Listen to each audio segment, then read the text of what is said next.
Vou começar, Arthur. Tá me ouvindo? Tô ouvindo. Ah, não, beleza. Só pra saber se tá me ouvindo mesmo. Ok. Todo mundo tá enxergando o slide, né? Eu tô enxergando. Sim. Tá, beleza. Vamos lá, então, falar sobre o conforto, sobre os índices de conforto, que são os métodos empregados para medir o nível de satisfação do ambiente, tá? Então, nós vimos lá atrás o que é conforto térmico, né? Vimos as variáveis, que são as variáveis ambientais, as variáveis humanas, as outras variáveis, que é sexo, idade, né? E só que quando se trata de índices de conforto, ele vai ele vai medir esse conforto nesse ambiente somente com as variáveis ambientais, tá? Que é temperatura, umidade, ventilação, as variáveis físicas do ambiente. Ele não vai para o subjetivo, tá? Subjetivo a gente não tem como medir. Então, é um parâmetro que representa o efeito combinado das principais variáveis que intervêm no ambiente, né? Através dele é possível avaliar a situação de conforto térmico de um ambiente, bem como obter subsídios para melhor adequá-los. É só uma definição. Existe um método, foi o primeiro método de Fanger, que ele mede essas variáveis humanas, que é o nível de satisfação pessoal, né? Isso é uma questão só de estimativa. Então, quando eu vou medir um ambiente, por exemplo, eu estou medindo o conforto de uma sala de aula, eu vou perguntar, né, para cada pessoa que estiver utilizando esse ambiente, o nível de satisfação. O que você acha? Lá embaixo está aqui, né? A sensação, a escala que está muito quente, quente, levemente quente, neutro, levemente frio, frio. Então, é uma pesquisa estatística mesmo. Você vai pegar. Se eu estou falando de um conforto de um parque urbano, eu vou ter que pegar, selecionar uma quantia de pessoas e fazer entrevistas com ela para poder saber essa, essa sensação de conforto do usuário. E a sensação do conforto do usuário, ele acaba sendo pessoal, porque é uma opinião. Ah, eu acho que está frio, você acha que está quente. Ele é meio subjetivo, porque vai influenciar ali nas outras questões psicológicas, né? Como a gente já falou, às vezes você está nervoso, você começa a sentir calor, porque você está tenso, ou às vezes é muito subjetivo, né? Então, ele utiliza esse tipo de método para medir a satisfação dos usuários. Analisa a sensação de conforto em função das 6 variáveis. Faz uma relação das 6 unidades como voto médio predito, desde com porcentagem de pessoas insatisfeitas. Aí eu consigo ter uma relação. Poxa, se eu pego uma sala e a maioria das pessoas estão sentindo frio, consequentemente ela está desconfortável, né? Por frio. Aí eu tenho que abaixar minha temperatura. É um método usado na ISO 7730, que é uma norma americana. Aí vem o estudo das cartas bioclimáticas. As cartas são definidas com base nas zonas de conforto térmico e elementos de previsão de comportamento térmico das edificações, avaliado de acordo com comportamento climático do entorno, previsão de estratégias indicadas para a obtenção do conforto e zona de conforto. Então, existe, de acordo com as características físicas, digamos assim, que são as ambientais, temperatura, umidade, ventilação, eu vou chegar a uma zona. E essa zona que vai me falar se está confortável ou não. Se estou dentro da zona de conforto ou se eu estou em outros lugares. E quais são as estratégias que eu devo usar no meu projeto para melhorar esse conforto térmico. Então, são estratégias, quando a gente fala assim, estratégias passivas de projeto.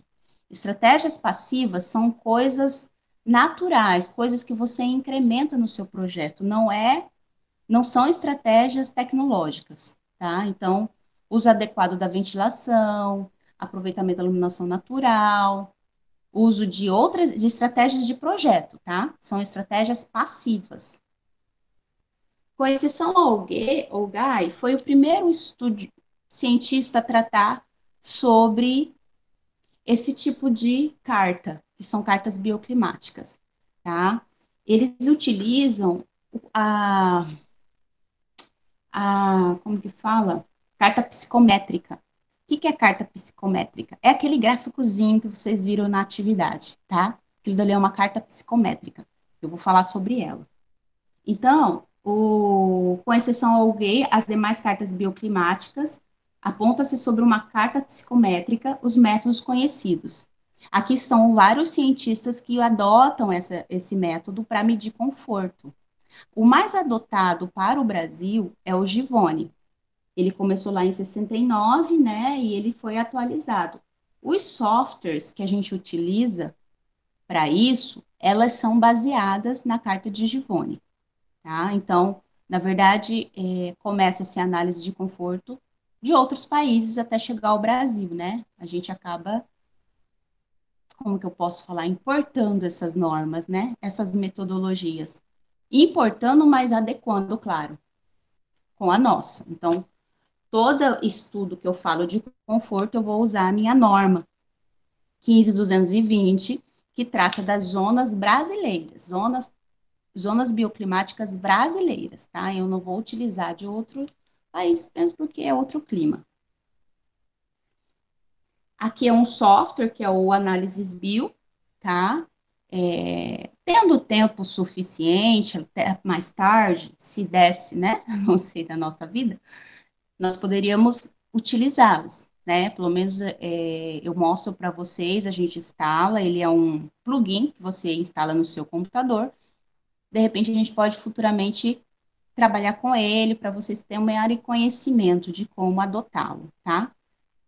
Mas eu estou mostrando aqui o que seria, que associa as informações sobre a zona de conforto com o comportamento climático local. O que é um comportamento climático local?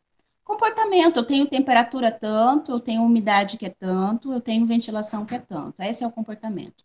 De acordo com a minha valor de temperatura média, valor de umidade, né, e de ventilação, eu tenho a minha característica térmica local. É diferente se eu fizer para um outro lugar, outro estado, outro país. Então, esse é o comportamento térmico.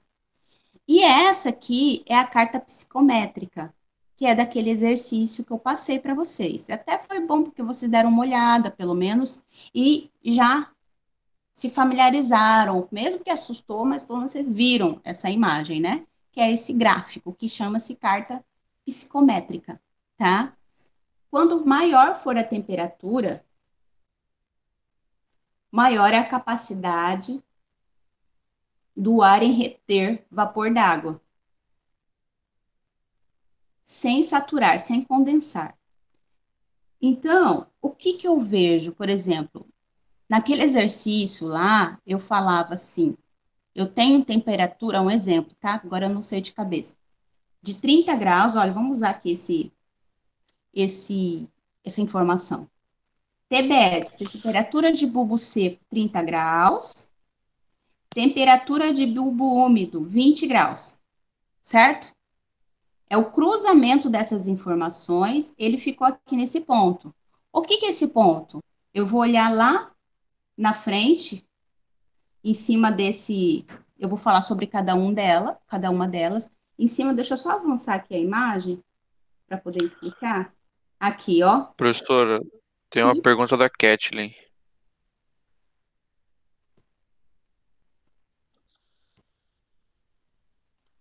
Na verdade, o valor de TBS TBU eu tenho sim, de Cuiabá.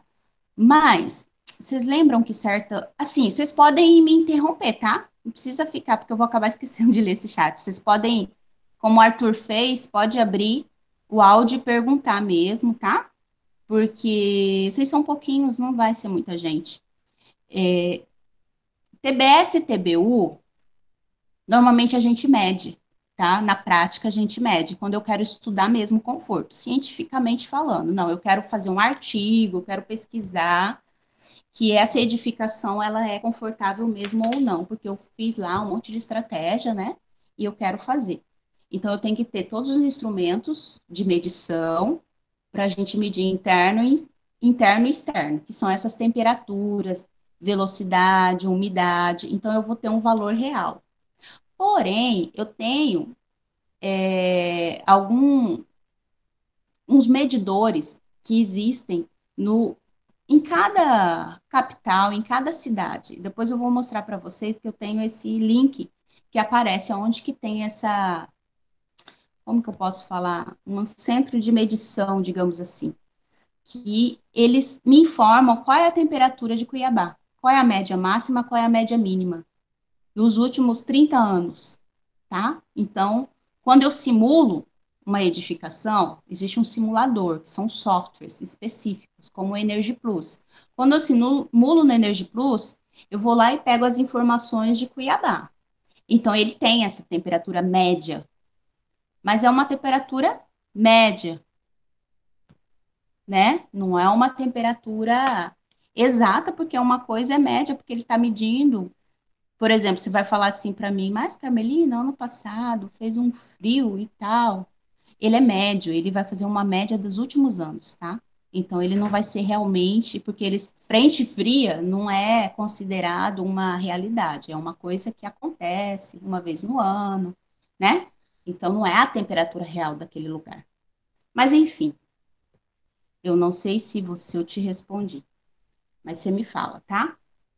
Então, de acordo com aquela temperatura e umidade, temperatura média, vai chegar num ponto, esse ponto que eu vou cair aqui em alguma zona, né? Se cair aqui dentro desse, não sei se vocês estão conseguindo me enxergar, esse azul aqui, tá? É porque ele está na zona de conforto. Se cair aqui no 2, ele está em verde, ele vai ser na zona de ventilação. Então, eu preciso adotar estratégias de ventilações. Aqui na 3, que eu não tô. Ah, tá aqui. Se cair aqui nesse lugarzinho aqui, ó, que é o 3, as estratégias que eu vou utilizar será de resfriamento evaporativo. Se cair aqui no 4, tá bem escondidinho aqui, ó, bem específico, alta inércia térmica para resfriamento. Aí eu vou falar sobre cada um deles, não precisa assustar. Se cair aqui no 5, que é a nossa, olha, tudo isso aqui é porque tá muito calor, entende? Olha aqui a temperatura, 45 graus, né? De 20 graus para cima, é tudo começa a aumentar a temperatura, né? E assim vem as estratégias. Mas se tem uma temperatura aí com baixa umidade, né? Eu vou ter aqui a estratégia 5, que é o de ar-condicionado.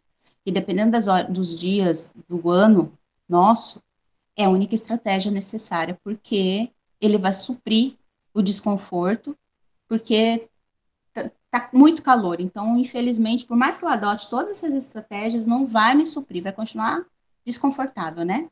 Então, eu vou ter que acabar adotando o ar-condicionado. O 6, que é a umidificação, que é a umidade. Então, ali eu vou colocar umidade no meu projeto, projetos, espelhos d'água, sabe?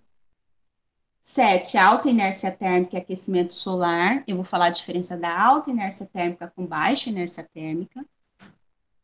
8, aí começou a ficar frio.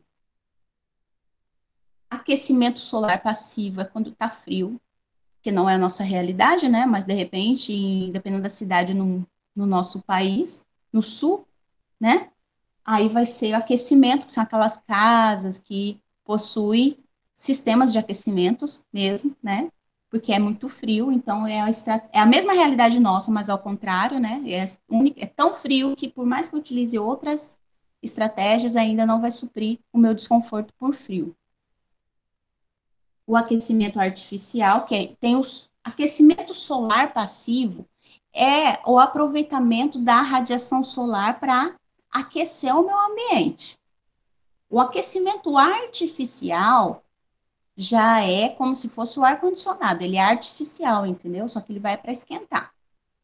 No nosso caso, o ar-condicionado é uma estratégia para para tornar-se mais confortável, mais frio este ambiente, né? Mas de uma forma artificial, não é passivo.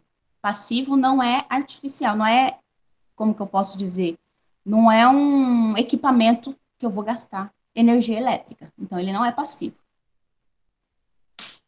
Ventilação, que é para alta inércia térmica, e assim vai, entende? Quando, de acordo com a temperatura, umidade, temperatura de bulbo seco, temperatura de bulbo úmido, eu vou chegar numa zona.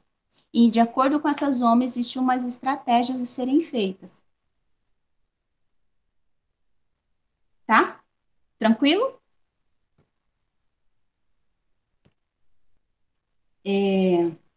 Ok, seu método está baseado em uma carta bioclimática apresentando a zona de conforto humano em relação à temperatura e umidade do ar. Temperatura radiante média, velocidade do vento, radiação solar e resfriamento evaporativo, levando em consideração os dados de clima externo. Então, são os dados de temperatura e umidade, ventilação do local que você vai projetar. Então, aqui é uma imagem só representando o que é aquele gráfico. Na combinação da temperatura e umidade, aqui é mais uma explicação, tá? E essa carta, ela é mais antiga, porque ela é uma bibliografia mais antiga, por isso que ela é um pouquinho menos visível do que do livro de eficiência energética na arquitetura, lá que eu uso mais. Na combinação de temperatura e umidade, se o ponto estiver abaixo da linha da sombra, aqui, ó, é a zona de conforto. É a mesma, é carta psicométrica, que essa aqui tá mais feinha do que aquela outra, sabe? Mas é a mesma informação, tá? Se o ponto está aqui embaixo, né, da linha de sombra, pressupõe-se, aqui embaixo, que haja sombreamento impedindo condições de conforto. Se a combinação do ponto estiver abaixo da linha do vento, indica a ausência de ventos, e o ponto acima indica a necessidade de vento. As linhas horizontais abaixo da sombra indicam a necessidade de radiação solar incidente para compensar as temperaturas internas. E aqui é mais uma explicação acerca dessa carta, tá? Eu esqueci de falar uma coisa, deixa eu ver aqui. Eu acho que ela tá aqui nessa. Eu não salvou. Aqui. É aqui, na zona de conforto. Então, eu falei da carta de Givone. E zona de conforto, o que seria essa zona de conforto, né? É importante destacar que, ó, nessa linha que eu coloquei aqui, que está em vermelho, está em 20 graus. Para cima é quando há resfriamento, é para clima quente, né? E daqui para baixo começa a descer a temperatura. Então é para climas frios. Então você já começa quando cai aqui porque está frio, é um clima frio, é um ambiente que tem características mais de aquecimento, né?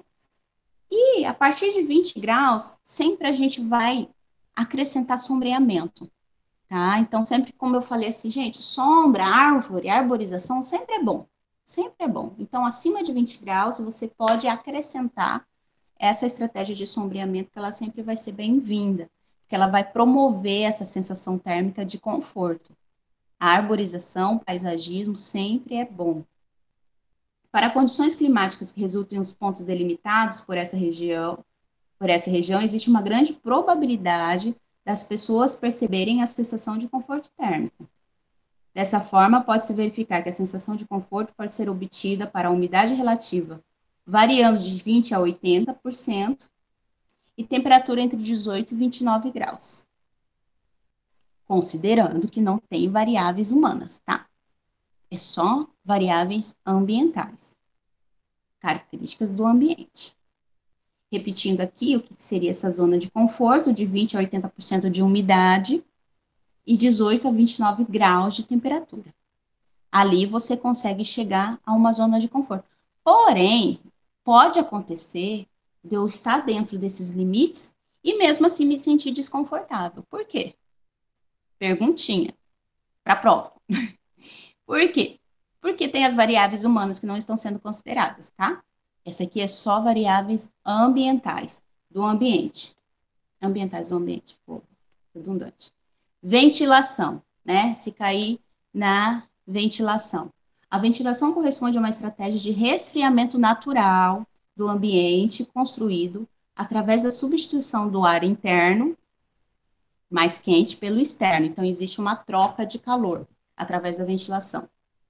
As soluções arquitetônicas comumente utilizadas são ventilação cruzada, ventilação na cobertura, ventilação do piso sobre edificação, tá? Então, temperatura acima de 29 graus ou umidade relativa superior a 80%. Existe uma certa limitação para a ventilação, por quê? Vocês lembram que eu falei que, dependendo da época do ano, nosso, aqui em Cuiabá, Várzea Grande, nossa região, dependendo da época do ano, a ventilação não é a melhor estratégia, né?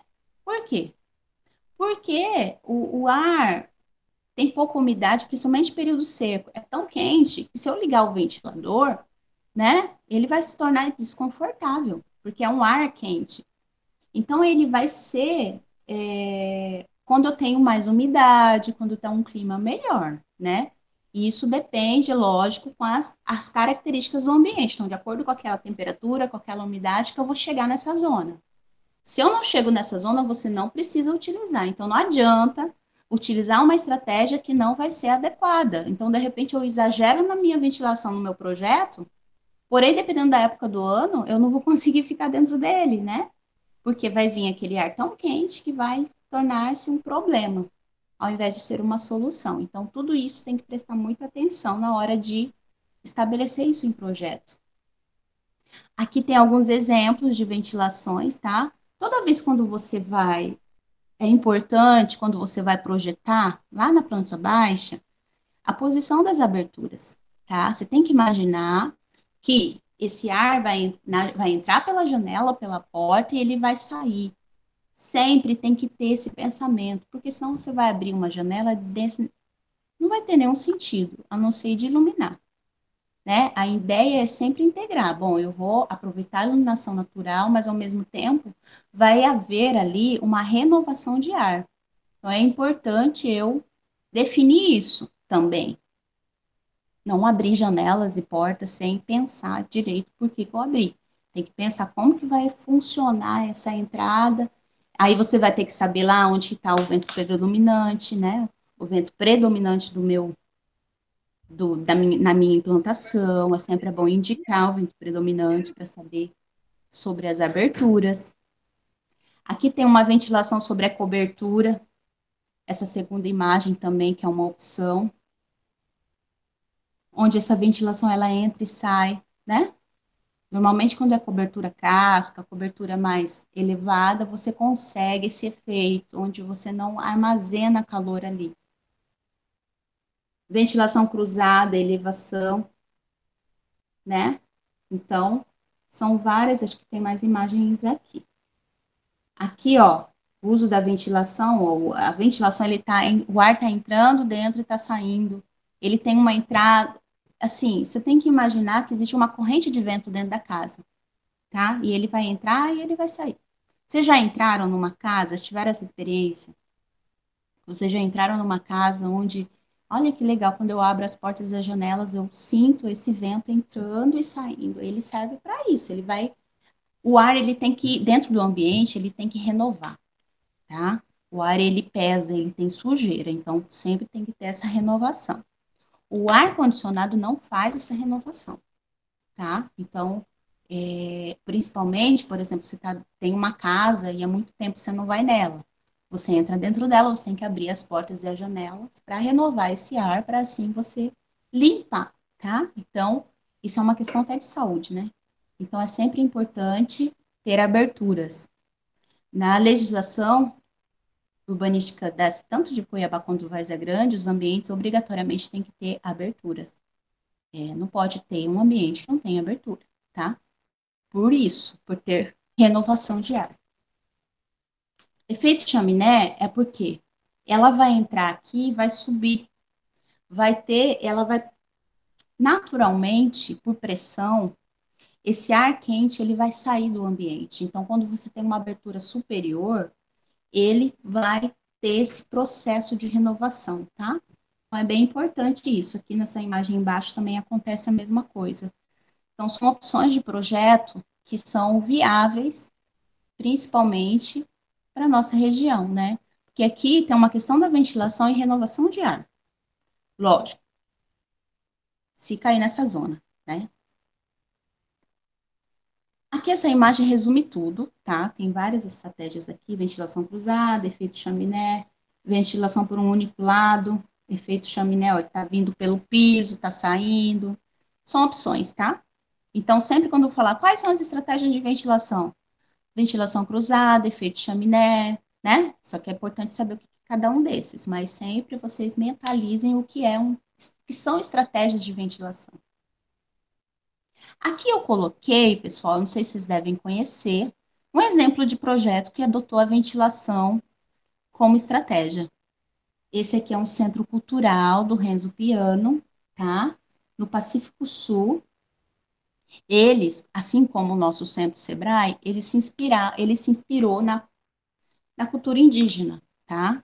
Mas ali são outro tipo, né? Planejado com base na cultura Kanak, uma tribo da região de Noumea, na ilha da Nova Caledônia, no Pacífico Sul, construído para homenagear Jean Mary, um líder assassinado na cultura Kanak, então ele foi construído para homenagear esse líder. O arquiteto utilizou estratégias eficientes de construções sustentáveis para manter os pavilhões frescos e integrá-los à natureza. Você vê que ele tem uma certa integração.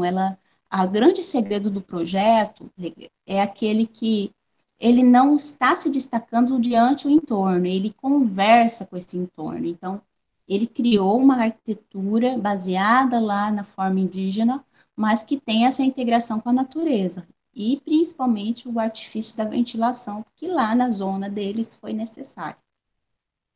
Lá tem muitos ventos fortes, né, de 10 a 15 metros por segundo, aqui nessa imagem superior. Então, essas cascas, elas funcionam como brises, onde ela recebe essa ventilação. A obra obteve seu início em 91 e terminada em 98, já faz um tempo. O centro está localizado em uma faixa estreita de terra, cercada por água. Olha que confortável, né? 10 pavilhões foram projetados inspirados nas formas das cabanas tradicionais da cultura kanak. As cabanas que variam de 20 a 28 metros, são grandes. Depois vocês pegam e dão uma pesquisada na internet, deve ter obras, deve ter vídeos no YouTube falando sobre essa obra. Ela é muito interessante, né? Bem diferente. Organizados em grupos e vilas temáticas, os pavilhões são envoltos por vegetação, expressão da relação milenar dos Kanaks com a natureza. Edifícios abrigam instalações culturais como galerias para exposições, bibliotecas, auditórios, um anfiteatro e estúdios para atividades tradicionais, música, dança e pintura. Então ele está aqui, olha, como que ele foi projetado. Sem falar do projeto em si, do partido em si, mas principalmente essa integração com a natureza, né?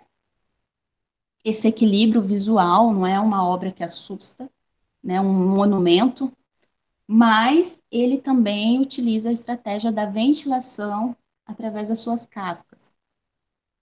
Esse aqui fala, as cabanas foram feitas com madeira liroco, combinadas com estruturas de aço e fechamentos em vidro. Mais para frente, a gente vai estudar sobre materiais mais específicos, tá? Para saber qual tipo de material é ideal. Cada pavilhão possui uma parede curva, que consiste em um sistema de persianas móveis, brises, uma parede de madeira laminada e uma parede adicional de bambu, que filtra a luz. As persianas móveis são operáveis e permitem que o vento entre e o ar quente escape, trazendo aquela estratégia que a gente acabou de ver para o projeto, tá? Então, como que eu posso adotar lá no meu projeto esse tipo de estratégia? Então, você vai trabalhar com material, vai ter o entorno, vai ter ali a arborização, vai ter sombreamento, mas também vai ter essa estratégia. Resfriamento, até aqui tá tudo bem? Tranquilo? Vocês podem me interromper, tá? Vocês estão com o microfone Tudo certo. tudo certo. Professora, perguntaram se essas aulas contam presença. Cara, Boa pergunta. Eu não sei como que eles vão fazer com isso, tá? Eu acho que Tá. não. Eu acho que não. Mas eu não vou. Eu vou até me informar melhor, porque como que eu vou cobrir presença, né? Às vezes tem aquela relação de, eu não tenho internet, minha internet caiu. O que é importante é você ter a aula, ter condições de fazer as atividades, porque é conteúdo de prova, né? A gente não vai ter prova online, tá? Fica tranquilo. Quando voltar, mas aí quando voltar é conteúdo dado, conteúdo cobrado, entendeu? Então, subentende-se que você já viu esse conteúdo. Você faltou, você não viu, você teve todos os recursos possíveis para poder aprender, né? Então, só que eu acho que presença, eles não falaram nada, não. Não acho que não vai ter, não. Vamos lá, resfria. Até Ô, ventilação tranquila, né? professora, mas eu queria saber sobre. Pamela, travou. Pergunta de novo. Professora, deu para me ouvir? Eu queria saber sobre se todos os professores vão dar aula assim. É muito Sim. melhor a explicação do que a gente só ficar lendo. Porque tem muitos Não, professores que só estão tranquilo. postando o conteúdo. Aham. Então, é o que eu vou conversar ainda com vocês, tá? A gente já vai conversar. Mas é porque não tá todo mundo ainda, que eles ainda estão Tá se bom, então. adaptando, estão Obrigada. instalando, tá? Mas hoje, por exemplo, agora mesmo, a minha aula aqui, mas o Zé Maria tá dando paisagismo, tá? Hoje é AutoCAD, até a aula de software, a Raine e a Fabiana tá online, tá? Mas assim, semana que vem é mais certo, porque tem uns que ainda estão instalando, eles ainda estão, né, se adaptando a isso, mas a ideia é que as aulas sejam ao vivo, tá? Vamos falar de resfriamento evaporativo. O que que é o resfriamento evaporativo, Obrigada. tá? Daqui a pouco a gente conversa sobre isso. Resfriamento evaporativo. Estratégia utilizada para aumentar a umidade relativa do ar. O que é resfriamento? É a integração de ventilação com umidade. Vocês vão lembrar muito, minha bateria, vocês vão lembrar muito disso, resfriamento evaporativo, é lá no pátio da Univag, sabe aqueles ventiladores que molha a gente? Então, aquilo é uma estratégia de resfriamento evaporativo, mas uma estratégia mais direta, né? De resfriamento evaporativo. Na verdade, a nossa ideia é utilizar. Deixa eu só colocar o carregador aqui. A nossa ideia é utilizar, na verdade, passivo, né? Como que eu vou utilizar essa estratégia no projeto? Então, não vai ser uma. Opa, peraí, estou arrumando. O resfriamento. Oh, meu Deus. Calma aí. Tem que ficar quieto. Ficou alto, mas vai ter que ser.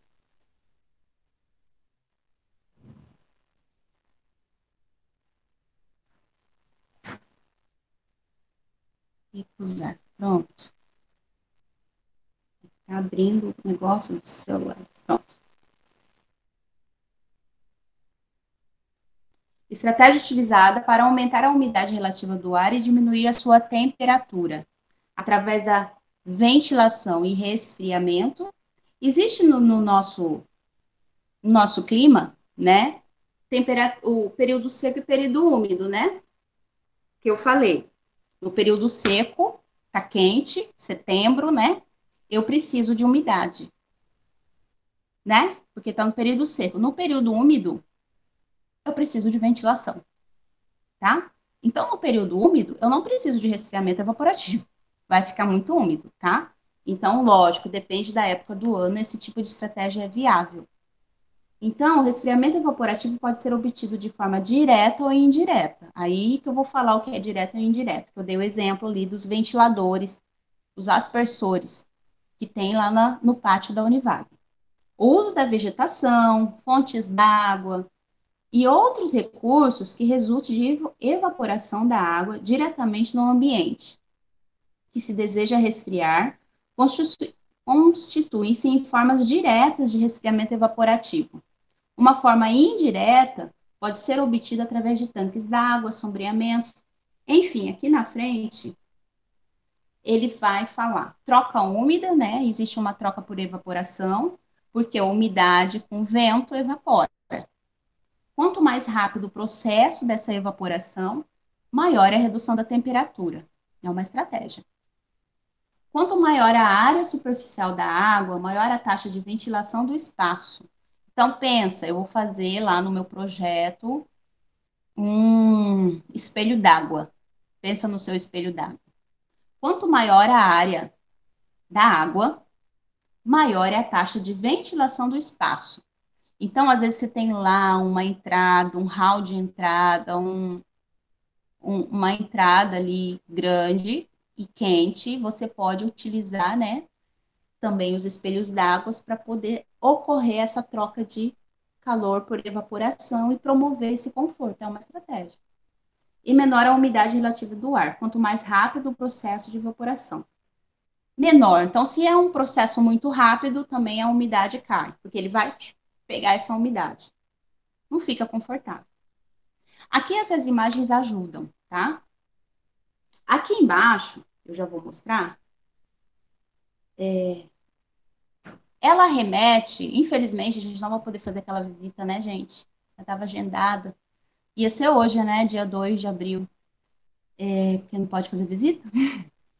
Mas lá na frente, se Deus quiser, a gente vai. O Centro Sebrae, eu vou deixar um link, vocês devem conhecer, mas eu vou deixar um link institucional, que é um link que explica, gente, adoro esse negócio de quadrinho, que apresenta, tá? Todo o Centro Sebrae, o que ele tem de tecnologias, que, independente se a gente vai lá ou não ainda esse semestre, você já vai saber o que tem lá, tá? E lá, a característica, né, da obra que vocês já devem conhecer, pelo menos por ser de Cuiabá, né, ela é em casca, tá? E a grande questão dessa casca é o seguinte, é a promoção do resfriamento evaporativo, porque a água da chuva vai cair naquela, é casca de concreto, a cobertura é de concreto. Concreto não é o ideal para nossa região, tá? Lá em materiais a gente vai ver, porque ele absorve muito calor para dentro do ambiente. Porém, lá no Centro Sebrae é concreto, mas são cascas de concreto, são duas coberturas, onde essa água da chuva ela entra e ela molha, sabe? Essa cobertura, promovendo, ele pensa o concreto, ele tá quente, né? Pegou sol ali o dia inteiro. Cai uma aguinha, ele resfria, e lá dentro do ambiente, ele diminui a temperatura. Então, é uma estratégia bem bacana para a gente adotar, que é que está representando nessa imagem aqui dessa casinha inferior, tá? Essa aqui de baixo, que é a que está aparecendo a casinha com a água no telhado, tá? É um resfriamento evaporativo. Esse é o mais comum e mais fácil de lembrar quando você lembrar do Centro Sebrae. Aqui embaixo existe uma cortina d'água, né? Uma cortina d'água aqui, onde, tá vendo essa seta? Tá ventilando naturalmente. Não é um equipamento de resfriador que tá tendo aqui, não. Ele tá naturalmente através dessa água caindo, existe essa troca de calor, que é um resfriamento evaporativo. É uma estratégia. Aqui já existe esse aspersor, já existe esse equipamento jorrando a água. Eu imagino que não seja o ideal, porque deve, se for essa janela, depende do material, umidade, né? Não sei. Tenho minhas dúvidas. Mas é uma estratégia, né? Ó, o sol quente está aqui, tem essa aguinha aqui e a ventilação. Então, é, é o conjunto de ventilação com umidade que promove o resfriamento. Então, toda vez quando você lembrar de resfriamento evaporativo, é isso. Deixa eu só mudar de lugar. Só um minutinho. Bora, tá interrompendo. Foi. Avançar. Aqui são os exemplos, né, de resfriamento evaporativo. Aí eu vou falar do direto e do indireto. Volta. Direto. O resfriamento evaporativo direto consiste em umidificar diretamente o ar. Aí vamos lembrar dos aspersores, daqueles ventiladores lá do pátio do Univag lá no bloco D, tá? Vamos lembrar deles, tá? É direto aquilo dali. Consiste em umidificar diretamente o ar a fim de reduzir a temperatura do ar para a troca de fase, a água no estado líquido para o estado gasoso, ele vira gás ali, né?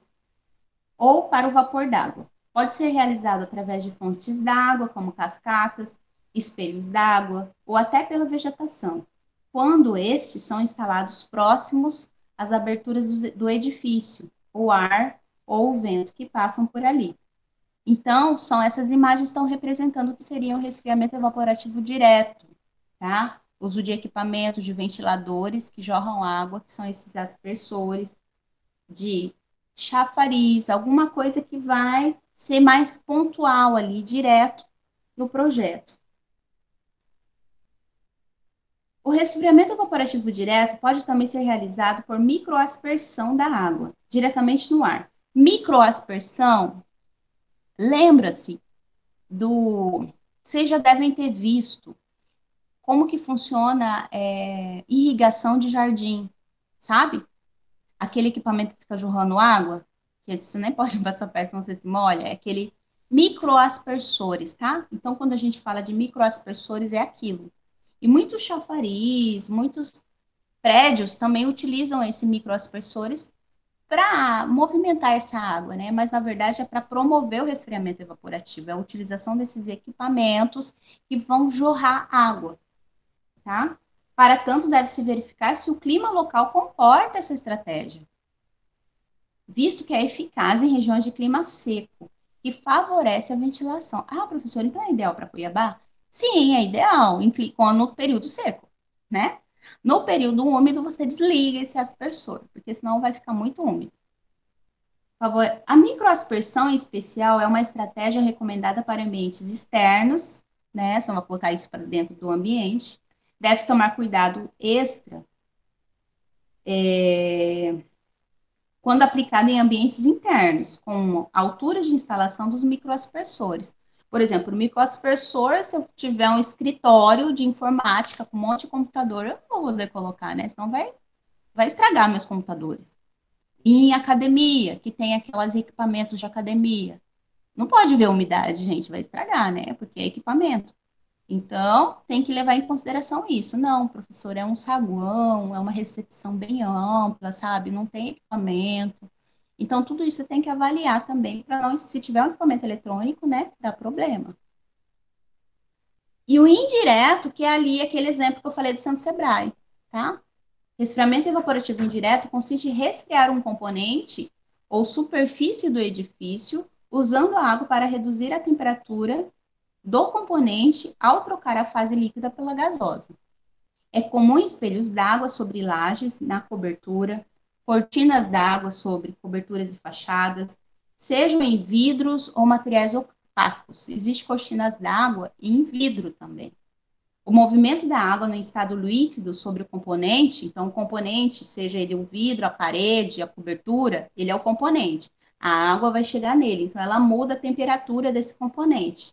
E internamente melhora a, a temperatura, né? Ela fica mais baixa, né? Porque lá fora está calor, então abaixa, diminui a temperatura. O movimento da água em estado líquido sobre o componente facilita as trocas de calor, consequentemente resfriando o componente. Este, uma vez resfriado, irá retirar o calor do ambiente interno, reduzindo a temperatura do interior. É isso que eu acabei de falar. O indireto aqui, ó, tem essa imagem aqui, a questão da uso de paisagismo, telhado verde, ele também promove isso. Aqui, gente, é meio arriscado, né? Você fazer parece mais uma caixa d'água, uma piscina superior, porque o custo desse tipo de estratégia é muito alto para isso, né? A gente tem outros recursos para fazer. Então, a não ser que o projeto promova essa. Não, minha edificação ela é um sobrado, ele é um edifício, ele tem sim uma piscina lá no teto, né, lá no último pavimento. Aí é um projeto seu, tem isso. Então ele vai, consequentemente, promover essa característica. Mas não faça em projeto isso só para ter resfriamento evaporativo, porque sai muito custoso, não vale a pena. Aqui é um edifício de Servilha, pavilhão de Servilha, na Espanha. A cascata do pavilhão, isso aqui é uma observação interessante. A cascata do pavilhão de Servilha fez com que o edifício consumisse apenas um quarto da energia que seria necessária se fosse totalmente climatizado com ar-condicionado. Como? Como que eu consigo isso, professor? Eu colocando resfriamento evaporativo diminui a energia? Como? O que uma coisa tem a ver com a outra? Tudo a ver. Por quê? Se dentro do meu envelope, vamos chamar de envelope construtivo, eu tenho essa opção de espelho d'água, né? Ou esse resfriamento evaporativo no telhado. Se eu faço isso, a temperatura de dentro do ambiente ele é menor, tá? Então, eu não vou precisar, por exemplo, utilizar, por exemplo, o ar-condicionado. Porque, ou de repente eu utilizo, mas utilizo nos horários de pico, horários que é mais quente, por exemplo, meio-dia, até as 2 horas, até as 3, aí eu desligo. Com isso, com outros tipos de estratégias, eu consigo amenizar o desconforto de dentro do ambiente, daí eu não preciso dos recursos como o ar-condicionado, e assim eu consigo economizar, entendeu? A gente não pode ser somente dependente do ar-condicionado para ter conforto. Nós temos que utilizar as estratégias. Em último caso, eu vou utilizar o ar-condicionado. Essa é a ideia. Tranquilo, resfriamento evaporativo. Estão aí? Oi, Tranquilo, pessoal. professor. Tudo Tranquilo? certo. Então tá, vou tentar ser mais. Daí, quando cair desculpa, massa térmica para resfriamento, ó, que é o item 4 aqui, ó, quando o gráfico cair aqui, a utilização de componentes construtivos com inércia térmica, capacidade térmica superior, alta, faz com que a amplitude da temperatura interior diminua em relação ao exterior. Existe uma diferença de temperatura. Ou seja, os picos de temperatura verificados externamente não serão percebidos internamente. Eu sempre falo de massa térmica e faço vocês lembrarem das. Vocês já fizeram visita técnica no centro de Cuiabá, né? No centro histórico. E quando você vê aquelas casas cuiabanas, com aquelas casas com uma parede de 1 metro, 50 centímetros, paredes espessas, é massa térmica. Ela tem, além da característica daquele material ser ótimo, ele tem alta inércia térmica, ele tem a capacidade de não deixar que este calor entre para dentro do ambiente, tá? Ele tem o atraso térmico, ele atrasa a entrada desse calor. Então, é a alta inércia térmica que nós queremos, sim, para os nossos ambientes, para clima quente. E com massa térmica, massa, espessura, tá? Então, eu utilizo desses artifícios no meu projeto quando cair aqui na zona 4. Componentes construtivos com elevada capacidade térmica são indicados para clima quente e seco, onde a temperatura atinge valores muito altos durante o dia e acontece não é o nosso caso, também extremamente baixo durante a noite. Eventualmente existe uma grande diferença de temperatura. Se você pegar a diferença da temperatura durante o dia e durante a noite, ela é grande. Então, ele tem grande amplitude térmica. Climas quentes e secos, grande amplitude térmica, acima de 7 graus, uma diferença muito grande de dias e das noites, de temperatura, tá? Ar pouco denso, o calor dissipa rapidamente. Dias muito quentes, muito frio, eu já falei, né? Produzir atraso térmico, ele produz esse atraso. O que é atraso térmico? É isso, é a capacidade que o material tem de atrasar. Ele vai reter, ele vai segurar, ele vai atrasar a entrada desse calor para dentro do ambiente. E isso é um atraso térmico. É a capacidade que o material tem de atrasar a entrada de calor para dentro do ambiente. Uso de materiais densos com alta condutividade térmica e grandes espessuras. Então, são paredes espessas, por isso que eu sempre se recordam de massa térmica as casas cuiabanas, aí não tem erro. A capacidade térmica do componente permite o atraso da onda de calor, fazendo com que este calor incida no ambiente interno apenas no período da noite, quando existe necessidade de aquecimento. O solo também, ele também retém calor, tá? Essas estratégias valem também. Não adianta eu colocar um ótimo material nas minhas paredes, com capacidade térmica e inércia térmica elevada, se o meu piso também eu não trabalhei, porque aí o calor vai entrar pelo piso. Então, a gente tem que pensar no material de toda a casa, de toda a edificação. Piso, teto e parede. Massa térmica, aqui tem alguns exemplos, ó, a espessura das paredes, que ela promove esse atraso. Tetos jardins, coberturas ajardinadas ou coberturas verdes são alguns nomes dados para esta cobertura que apresenta uma camada inferior de brita sobre a laje, uma camada de terra e uma camada de cobertura vegetal. Costuma apresentar elevada inércia térmica pela sua espessura e materiais, tem terra, tem pedra. Ao combinar a laje, a brita e a terra para o plantio. Então, os telhados verdes são muito bem-vindos, tá? Para poder também, como estratégia. Ah, professora, por que eu não encontro muito bem, né? Não é comum a gente encontrar em Cuiabá telhados verdes. Porque o telhado verde precisa de manutenção. O nosso sol, ele é muito rigoroso, ele é muito forte. Então, é preciso escolher muito bem o tipo de arborização, o tipo de planta que você vai colocar. E é preciso cuidar dessa planta, tem que ter irrigação, tem que cuidar. É muito bom, só que tem que saber fazer. O que acontece é que não é todo mundo que sabe. Por isso que acabam não adotando, por ser caro, porque é peso, né? Então, se você for construir uma casa que tem esse telhado, você tem que considerar o peso desse telhado no seu cálculo estrutural. Eu não posso pegar uma casa, eu resolvi fazer um telhado verde. Não, senão vai ser perigoso, vai dar trinca, vai dar problema. Então, tem que projetar a estrutural dele também. Então, por isso que acaba saindo um custo elevado. Mas ele é termicamente excelente. Massa térmica para resfriamento, que é uma obra em Peru, que também vocês vão ver mais para frente, vocês devem ter ouvido falar das casas de adobe, né? Casa de taipa, são tecnologias da bioconstrução, que são construções mais naturais, né? Uso da terra, uso da argila, e tem até o tijolo de solo cimento, isso aí vocês vão ver lá no semestre, que é tecnologia alternativa, que são tecnologias também adequadas para o nosso clima. Esse meu... Só um minutinho que ele não está carregando.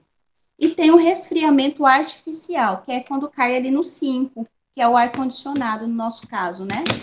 O resfriamento artificial é o uso do condicionador de ar. Porque, de acordo com as características nossas, só um minutinho que eu estou colocando o outro carregador. De acordo com as características do nosso de Cuiabá, 8 horas por dia, 8,33 horas por dia, ela é desconfortável.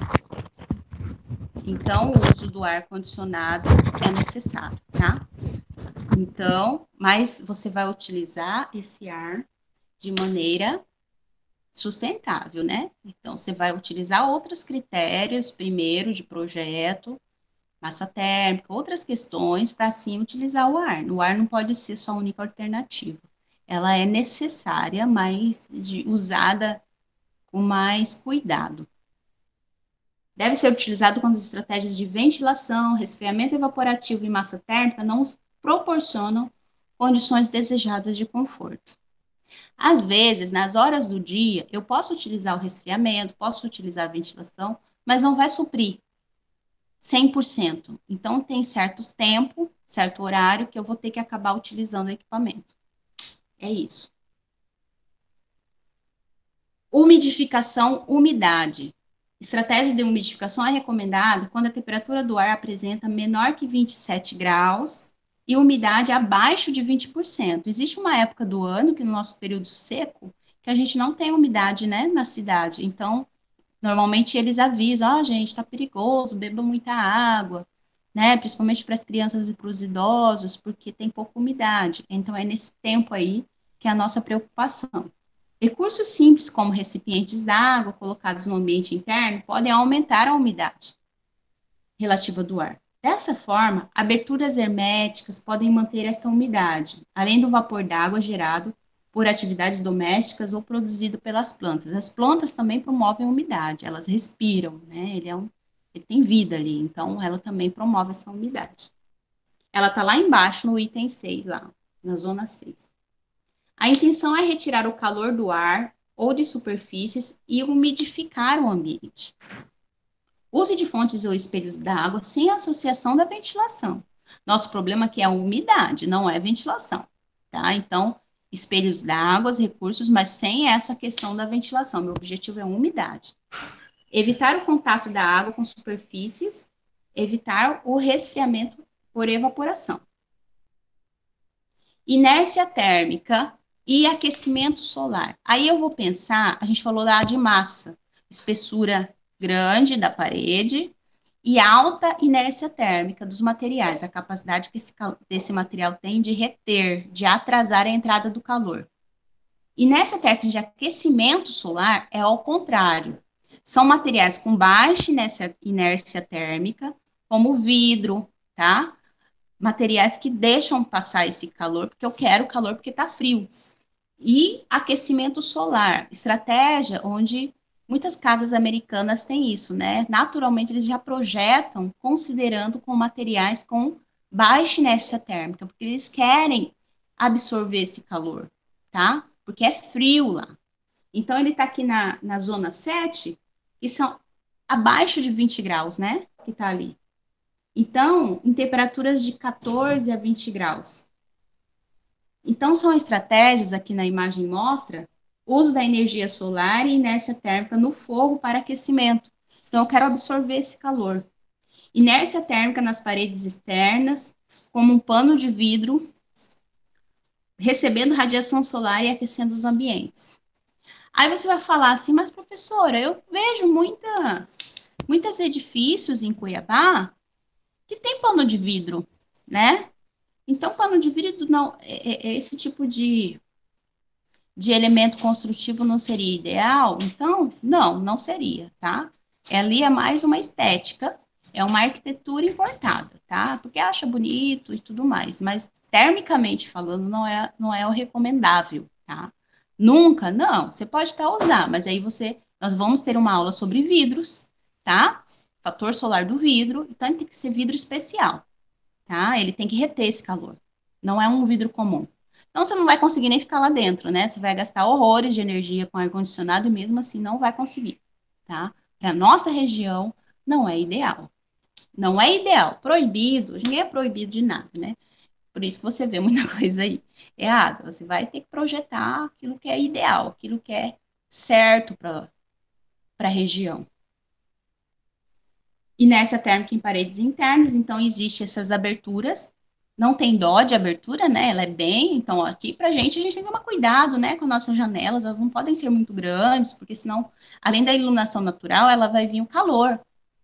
Lá não, aqui não, nesse caso aqui não, nessa zona. Eu quero essa iluminação, eu quero esse calor, por isso que as aberturas são grandes.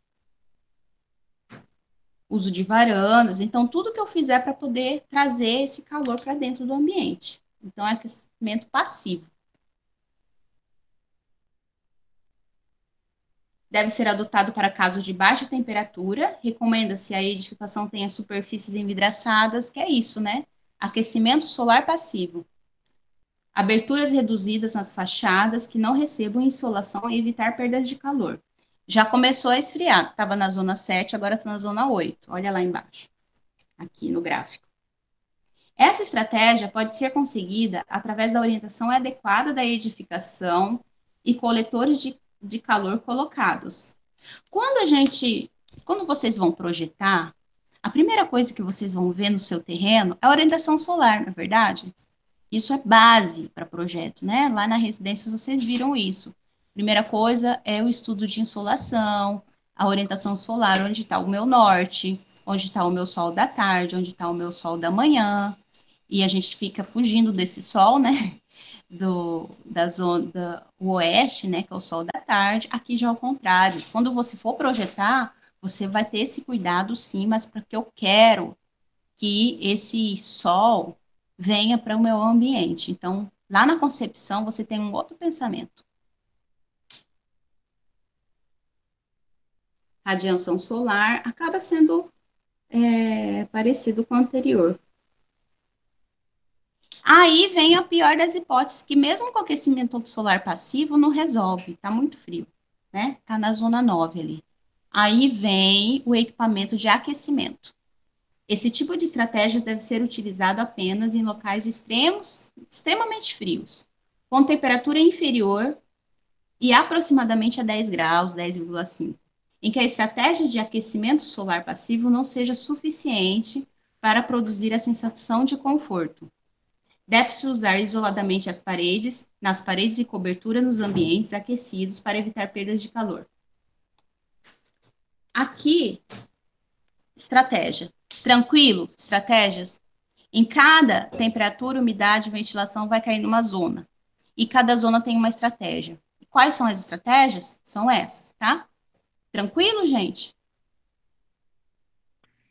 Beleza, Sim. beleza. Pra mim tá tudo certo. Tá. Aqui eu tô mostrando. Professora, Pode perguntar. a atividade, a gente vai ter que falar de cada estratégia dessa? Como que é? Não, na atividade. Vou pegar o exemplo da atividade, tá? Desculpa, não tá aqui, peraí. Eu tinha essa aqui. A atividade, vocês viram que eu postaram um exemplo de resposta, certo? Vou mostrar nela, tá? Na atividade, eu falei, por exemplo, eu tenho uma temperatura de 35 e de 20. Vou pegar o slide que eu joguei ela aqui atrás. Peraí. Ó. Eu falei quantos? 35 TBS e TBU 20. 35 TBS e TBU. Desculpa que ele tá. TBU. TBU, ó, né? É 20. Ao encontro.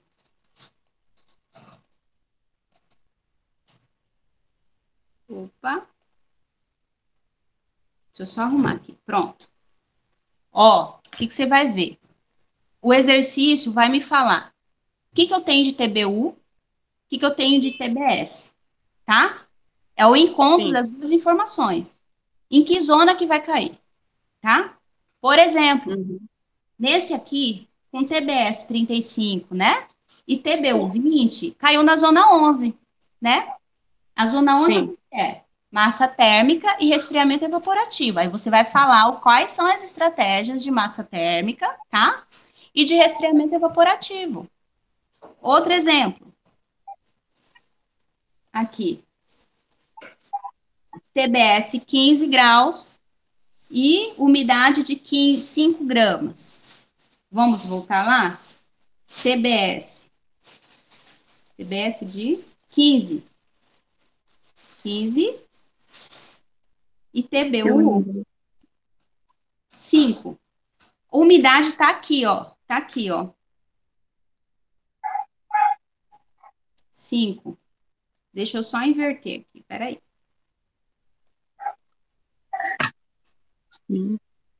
Vou arrumar aqui e já vou ampliar. Aí. Olha ali, ó, Rayane. Sim. TBS 15 graus, né? Sim. 15 graus.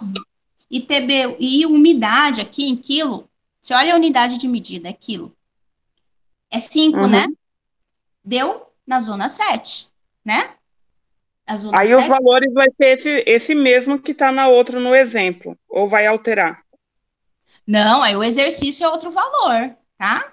O Assim, porque eu exercício, olhei aqui no exercício e não achei o valor. Qual que vai ser o valor do exercício? Olha aqui. Vou abrir o exercício, gente, presta atenção. Uhum. Questionário. Aqui é a capinha do questionário, você tem que entrar, tá? Uhum. Continuar. Aqui. TBS 30, Ah, sim. BU 25. É que eu não tinha abrido, mas tá bom. Porque aí é que exercício para fazer você tem que entrar. E eu tentei fuçar para ver para aparecer na primeira página, não aparece, Uhum. você tem que entrar. Aí eu consegui colocar a imagem que ficava lá fora para dentro, tá? Porque aí você tem que Tá bom. olhar para poder responder, né? A mesma Uhum. ideia, tá? Ali, você vai colocar 30 graus, né? E TBU 25. 25 tá aqui em cima.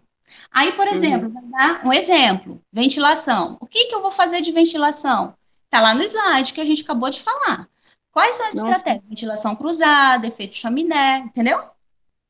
Sim, entendi. Obrigado. Zona que cair vai ser uma estratégia. Aqui embaixo são dois exercícios, tá?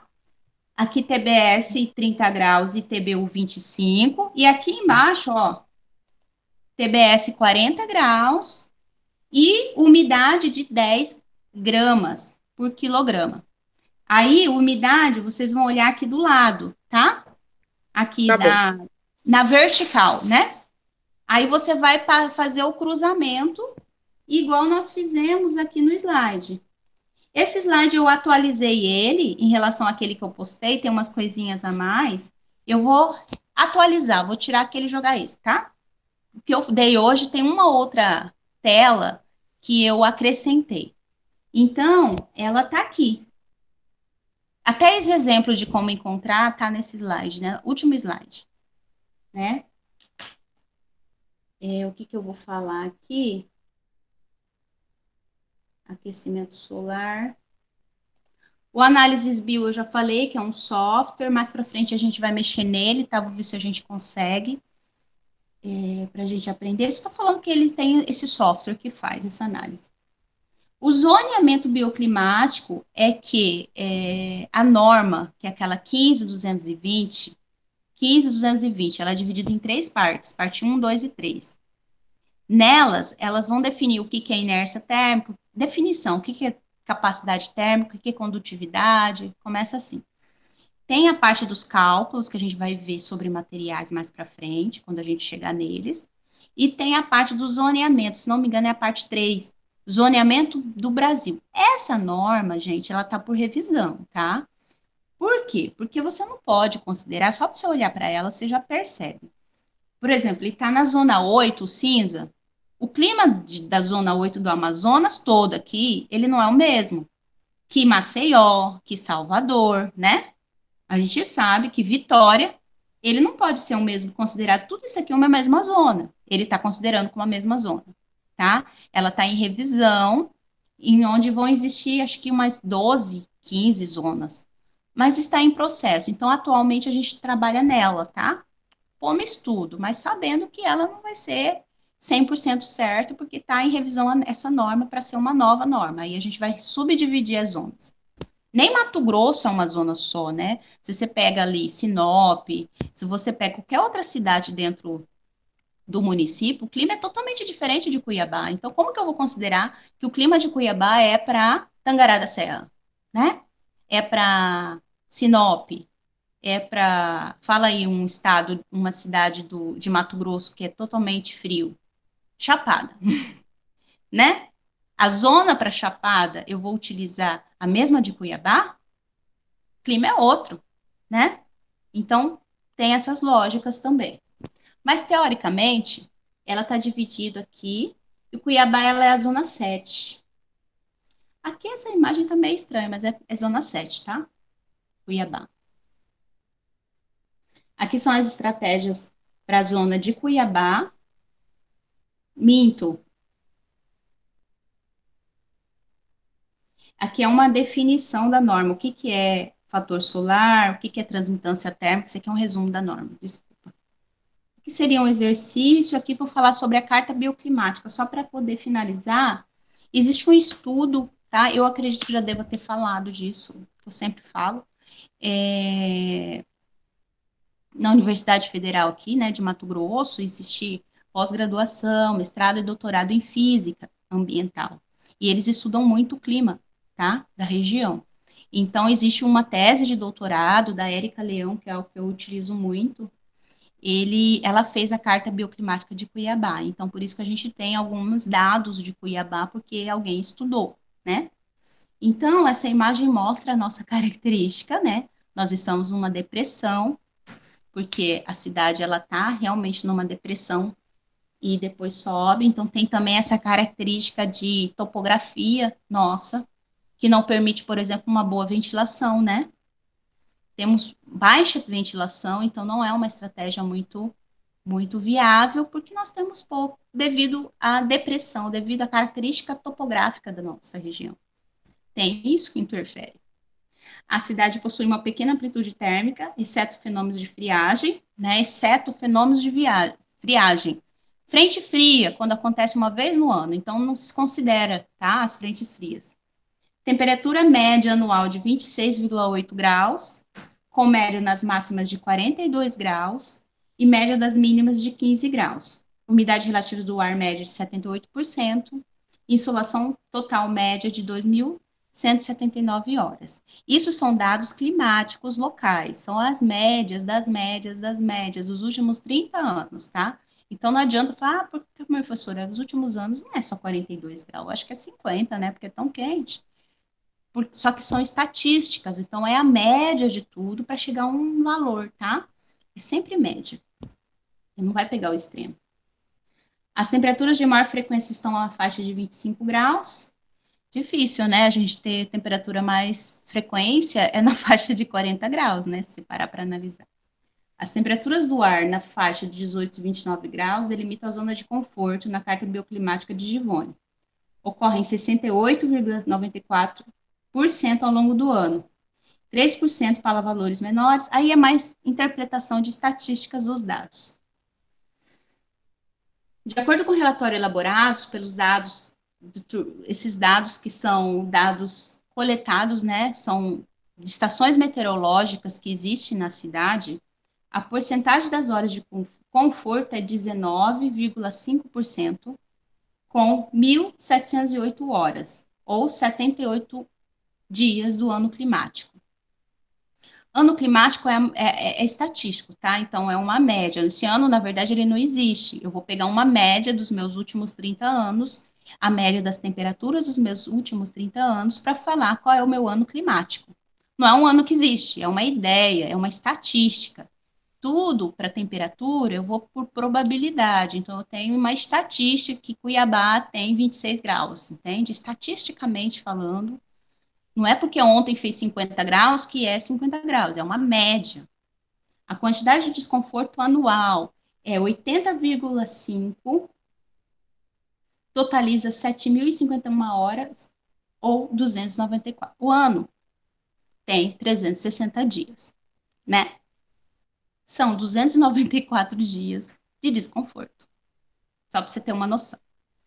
Do total das horas de desconforto, 75,9 deve-se por calor e 209 e ano climático. Percentagem de 4,54 deve-se desconforto por frio. Então, é bem inferior porque são frentes frias, é raro, né? O desconforto por calor é maior. Então, através de uma análise bio, ele fez essa estatística e fala quando existe a porcentagem de frio, a maior é por calor, que é 75,9. Esse aqui é um dado que foi coletado, que é de Cuiabá, tá? Então, 75,9 é desconforto por calor. O que eu tenho que fazer? 56% de ventilação, massa para resfriamento 19,6%, resfriamento evaporativo 20,2%, ar-condicionado 8,55%. A porcentagem que eu devo usar dessas estratégias, entende? Então, eu preciso avaliar a região onde eu estou para saber quais estratégias que eu devo usar.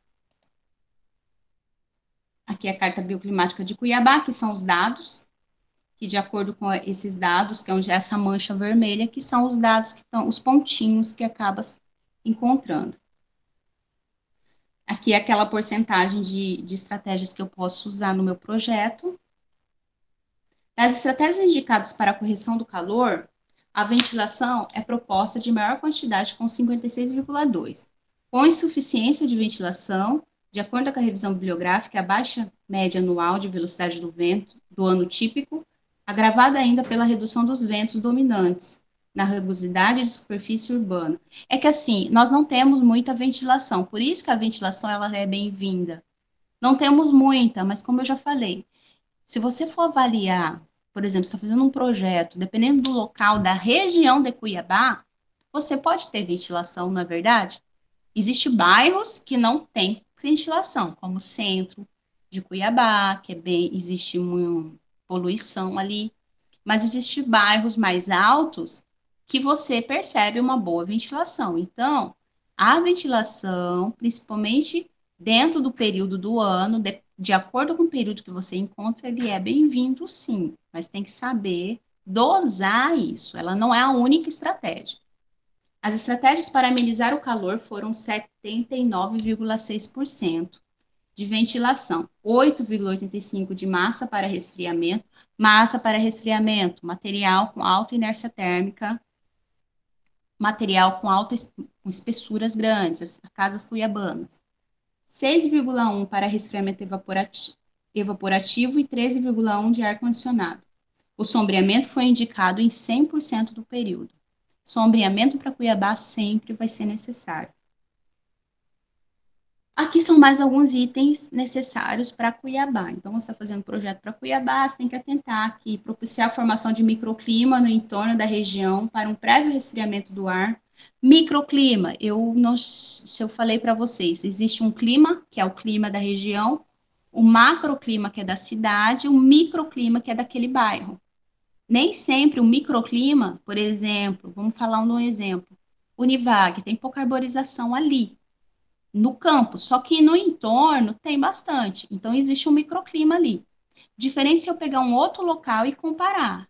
Como, por exemplo, vamos pegar o centro de Cuiabá, né? Que tem muita construção, tem muito concreto, tem muito asfalto. Ali tem um microclima também. Aquele microclima é diferente do que o clima do campus, entende? Existe um clima local ali, microclima. Bloquear a entrada de radiação solar direta através das aberturas. Para isso, usar-se brises, né? Varandas, vegetação. Nós temos um problema da radiação solar ser muito alta. Eu quero iluminação, eu quero ventilação, mas eu não posso utilizar muito, né? Essas aberturas, porque abertura muito grande vai vir muita radiação solar. Favorecer a ventilação efetiva cruzada do norte ou noroeste, que é o nosso vento predominante. Favorecer a ventilação convectiva noturna, principalmente nas fases com maior incidência da radiação solar, que é aquela entrada e saída de calor. Envoltória com alta inércia térmica associada à ventilação e sombreamento. Alta inércia térmica, materiais que têm capacidade de reter, de segurar esse calor.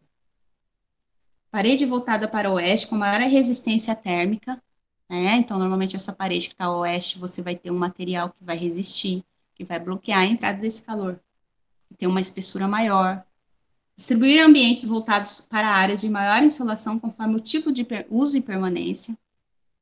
Utilização de aspersores de água, tanto em conjunto com ventilação forçada ou em borrifos em telhados com telhas cerâmicas, é praticável em todo o período do inverno seco, abril a setembro, e nos meses de outubro e novembro, somente meio-dia às 14.